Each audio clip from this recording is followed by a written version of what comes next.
Greetings, everyone. This is Rock and Roll Spot Connection with the Weekly Comic Roundup. We've got a decent sized Marvel haul this week, so let's get started. It's been a week, so far it's been a week.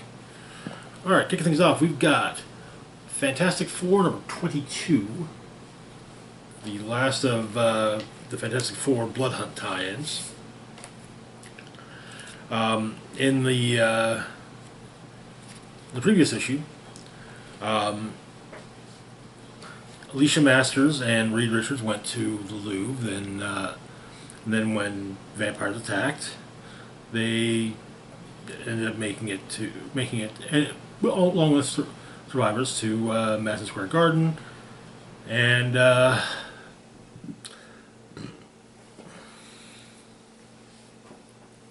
Reed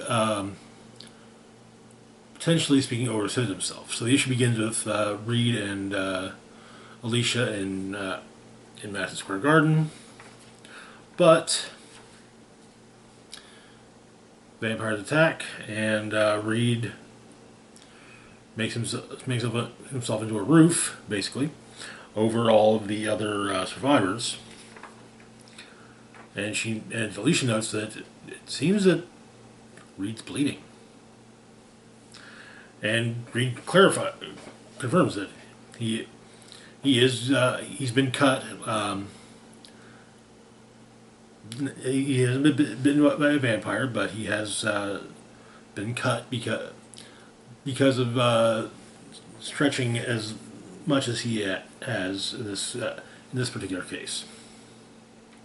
But he's keeping his wound on the inside so that the vampires can't get to it.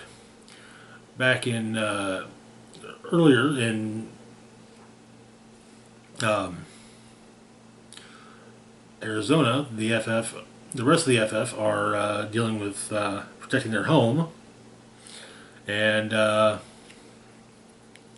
Johnny manages to he didn't go Nova Blast, but he manages to replicate solar radiation to fend off the vampires.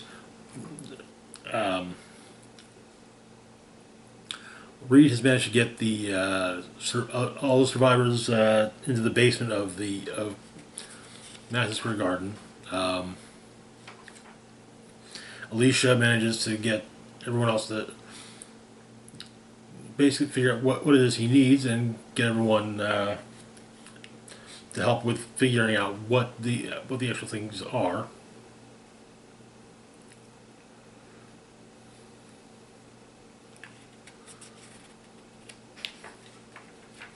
Back in Arizona, the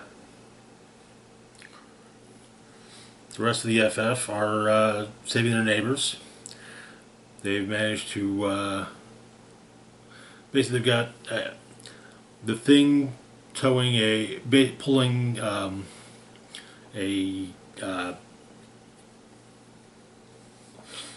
cart. Basically, it seems to be. I presume it was what they packed all their belongings in when they moved. And Sue is helping get people to to it.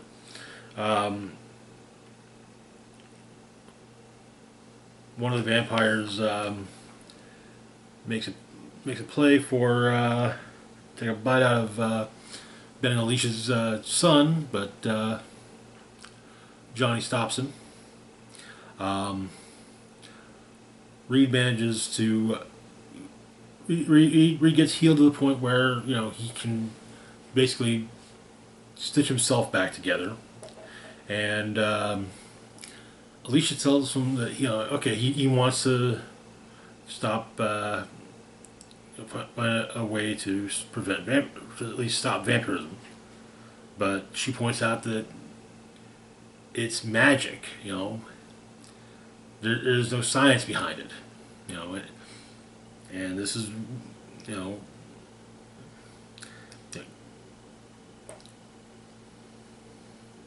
she points out that he can't solve what doesn't make sense, and magic is irrational. It breaks the rules of the universe.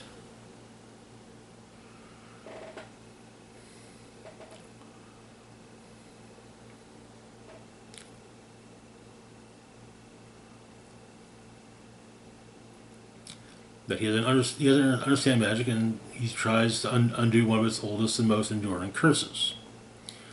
She puts it into a metaphor with, you know, you're a caveman trying to build a rocket ship out of sticks and stones. You're commanding too much of himself, so he just stopped shooting for the moon and instead shoot for something you can use today. Baby steps, basically.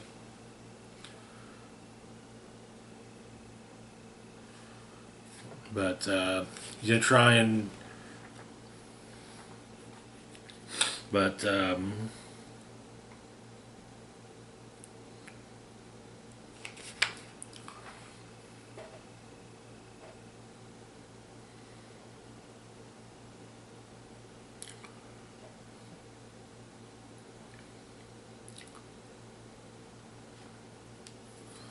he's trying to figure something out. At least a temporary solution.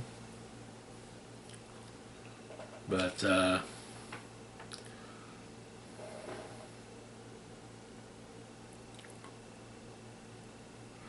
he creates a cellular resonator. Basic idea being that vampirically infected cells, undead, are materially changed from living ones. That means they may have a different frequency of mechanical resonance, and so it'll cause infected cells to vibrate but leave normal ones alone, arresting any further infection. And it's a theory that fits the facts, but it's a theory that can't be tested. It can be tested. But the concrete in the stadium will affect the machine's transmissions, and it needs to be outside. And they test it out. It seems to work, and then the sky's clear.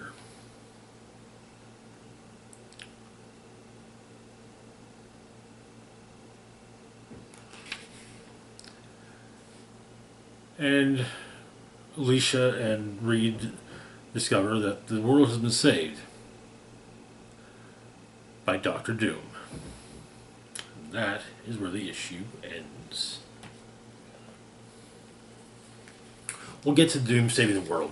We'll get to that. Moving on, though, to our next book, we've got Bloodhunt Midnight Suns, number 3. In this miniseries, some of the old OG Midnight Suns tried to, basically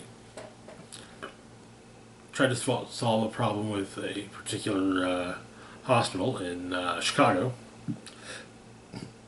But you've got Danny Ketch, Johnny Blaze, Victoria Montesi, as well as Blades, associate of Blades, Tulip, who was a major part in the recent Blade series. When Blade attacked the hospital in issue 2, he actually didn't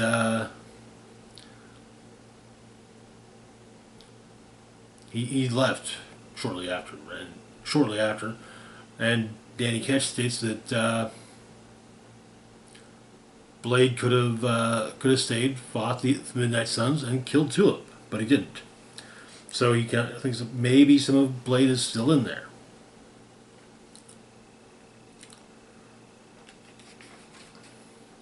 But Danny will figure that out when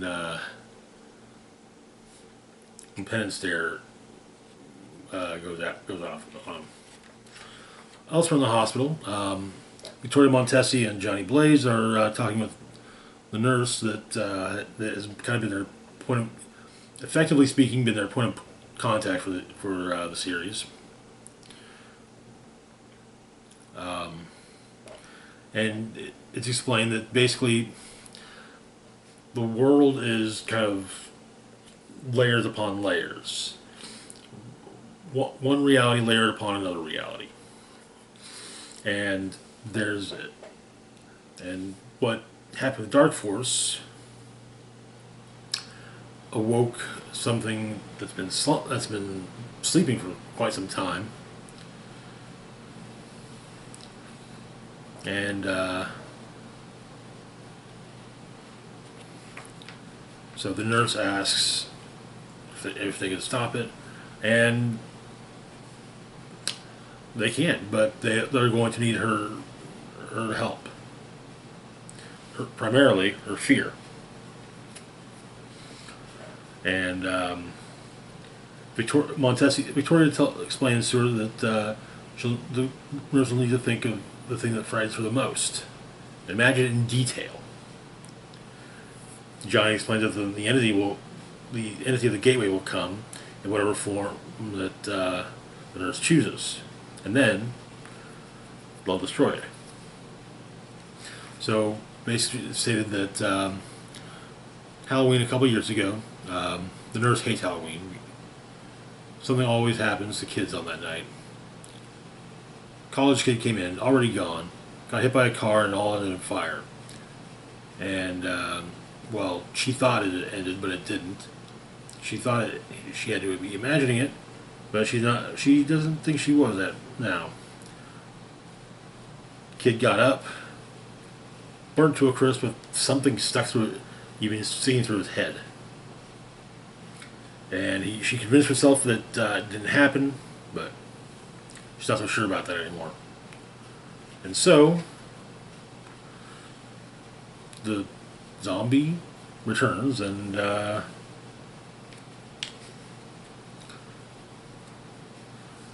Danny, Johnny, Victoria, and Tulip go to take it on, but it goes after the nurse first.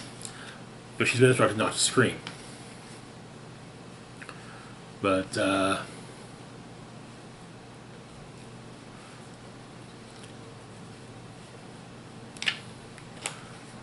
Danny manages to take care of the entity and cleanse the site. And rather than scream, the nurse pukes. But Tulip's gone. Apparently, she left stating that she needed to do this alone. The issue then weeks later in Thailand, after defeat of Varney,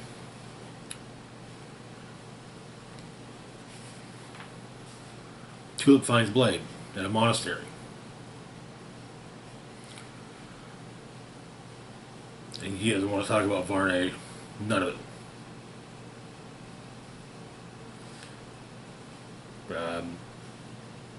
Blade asks if Ghost Rider's still trying to stare at him. And Tulip thinks that Ghost Rider got over it and they went their own ways. Apparently Thailand, well, sounded far, felt far.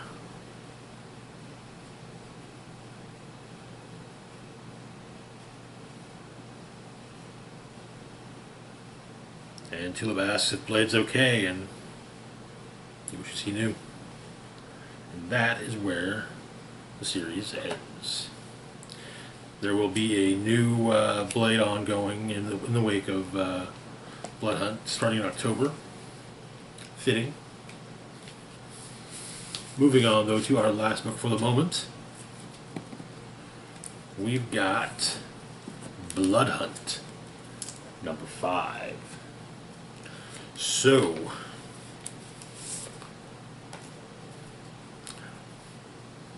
the Avengers have begun to rally against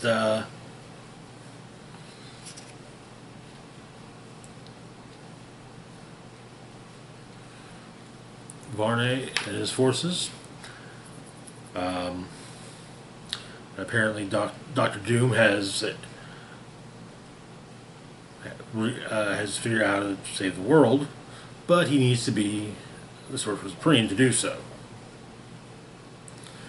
And Doctor Strange says, like, did you engineer this entire crisis just for me to, transfer the mantle of Sorcerer Supreme to you? But while the Avengers are rallying against Varney's forces, it's an uphill battle. They're not on ice skates, though, so no one's trying to ice skate uphill. Um, of the Avengers, especially Varney especially hates Thor because of they actually have a shared past. Um,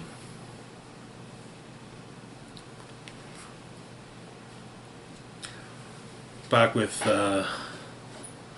Doctors Strange and Doom, Strange actually points out that Doom's right, but yeah, take he gets an oath. He gets an oath from Doom that Doom will revert the title of Sorcerer Supreme to Strange once this is solved.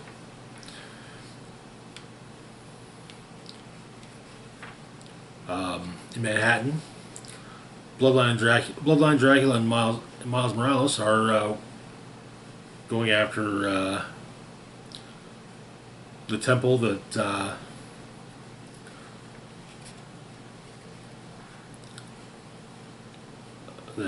Varney has basically made manifest in the middle of the city. But Mjolnir finds Thor, and the tide starts to turn a bit.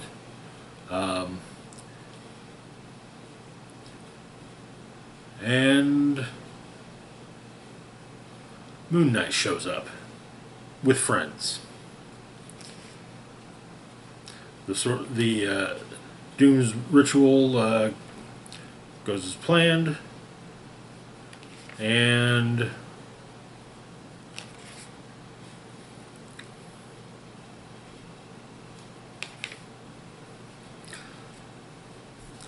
the Vampire Covenant, the Blood Coven, declares Wanda Maximoff, Scarlet Witch, to be weak because she won't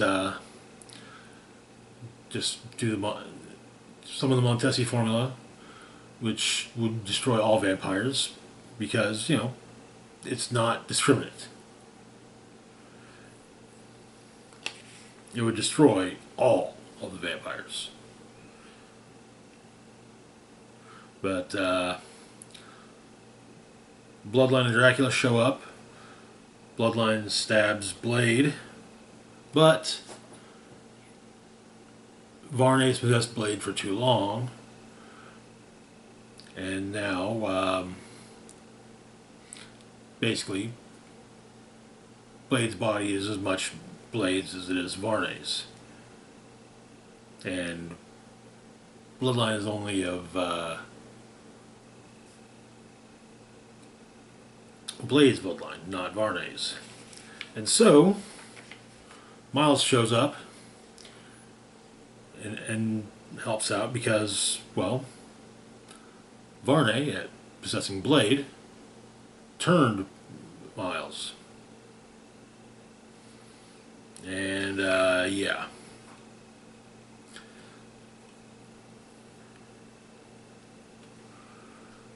And as the... And,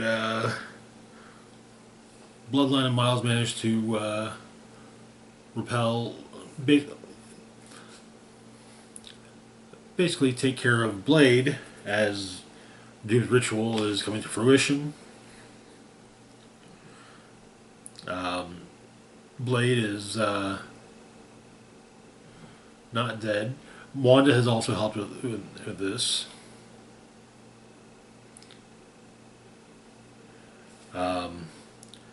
And Tony having half a crash cart in his suit. He points out, though, that Blade's gonna have a nasty scar, though, probably. Though, what's one more? But the Dark Force is receding. The Avengers stand triumphant. The sun is shining. Strange attempts to retake the Mantle Sorcerer Supreme, but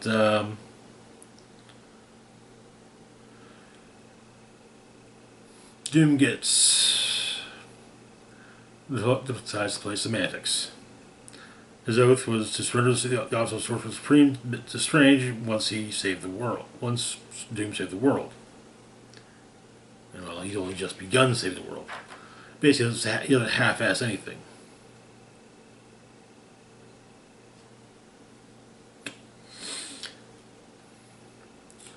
And Miles is worried about. Apparently, the sun no longer affects Dracula or Miles. So Dracula says that when you save the world owes you a debt. So, but then we get the broadcast from Doom, stating that the vampire threat is over, the world, our world, is safe once more, and the world has but one man to thank: Earth's new Sorcerer Supreme, Victor Von Doom. And that is where Blood Hunt ends. There are some next month. There are a few.